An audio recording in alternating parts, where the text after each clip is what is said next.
time's message of brief light was not for her. Her stands for Savitri. The brief message of time is not for Savitri. The divine Savitri has taken human birth. She has accepted the mortal lot. She has stepped into the movements of time, its cycles, its sorrow and happiness and joy, its suffering. She has stepped, Savitri has stepped into the world of ignorance and death. But still, there is something in her which keeps its contact with the Supreme Soul, the Divine Savitri. Even in the human state, Savitri is not going to go by the dictates of time, by the verdict of fate, by the actions of nature. She is going to mold her own destiny. She is going to fulfill the mission for which she has taken the human birth. Although Savitri has come into time, although she has taken immortal birth, although she has become one with the soul of the earth, Savitri yet keeps the message of eternity with her. That message is always there with her. She is here to break the iron law, the law of death, the law, the working of death and ignorance and fate. She comes with a conqueror's sword. She is going to triumph over all difficulties. She is at the same time a perfect shrine for the God of love to come and dwell in it. Love is wider than the universe. The whole world could take refuge in a single heart. The formless and the form join in her. The timeless and the time, they move in her simultaneously.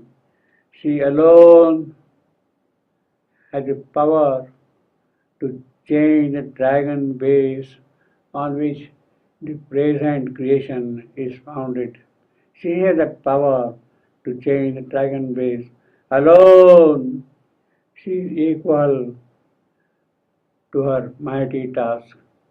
Her mighty task is to remove the obstacle stands across the path of the divine event, the path which shall take this creation towards the divine, that will open out itself for the divine to manifest and live in this creation.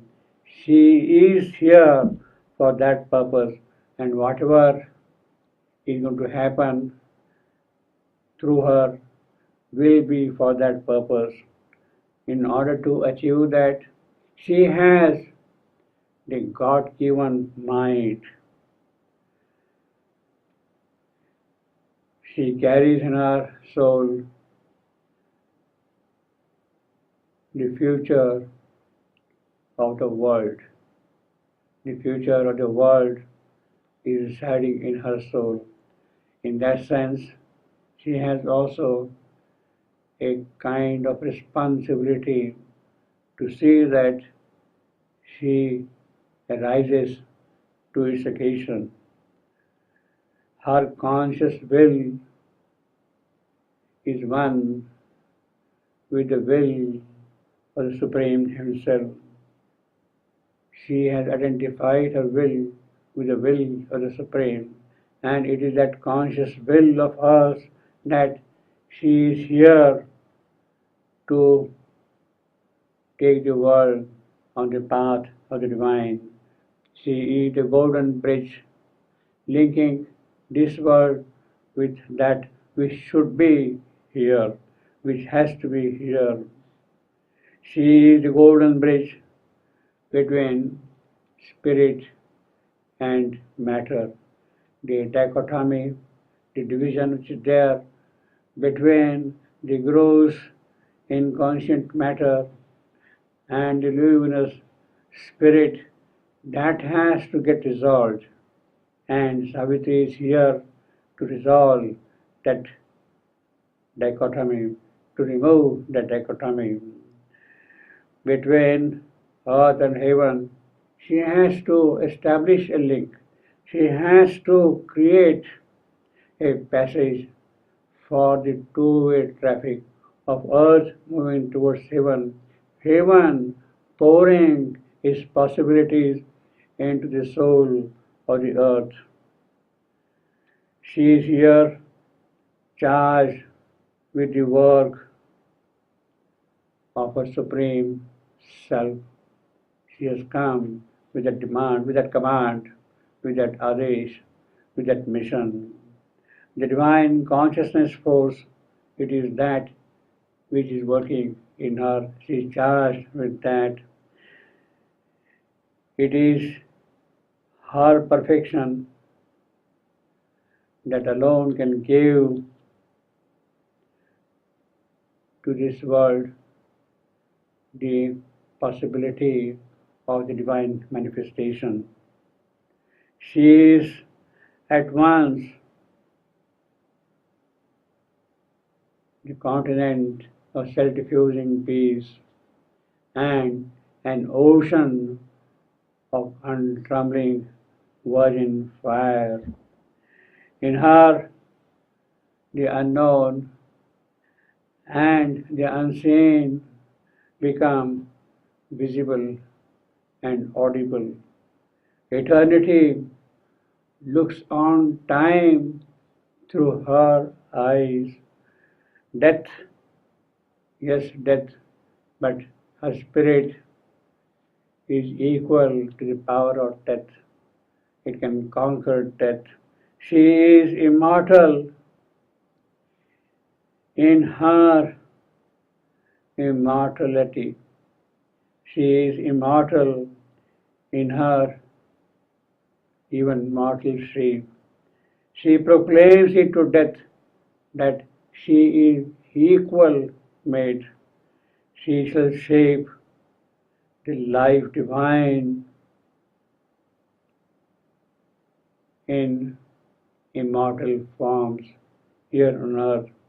In the tremendous darkness of death, she atones for all the sin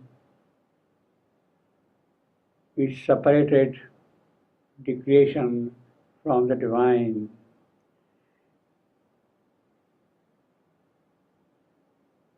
In tremendous, she is the golden fire that burns in the heart of the night. Her love came from God, and to God it returns. Her love came here from God,